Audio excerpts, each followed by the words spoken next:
Question says a solid sphere is in rolling motion. In rolling motion, a body possesses translational kinetic energy as well as rotational kinetic energy simultaneously.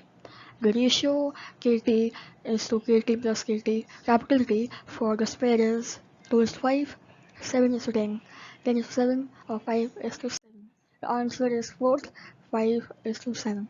Now how did the answer come? As we all know, kinetic energy is half of mv square. Therefore, Kt plus K rolling would be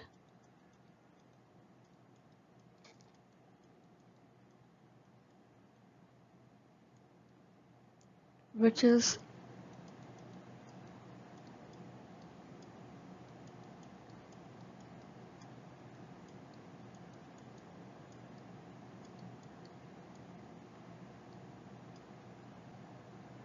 into V upon R square, which will result in 7 by 10 mb square. So, the ratio of Kt upon Kt plus rolling would be 5 upon 7.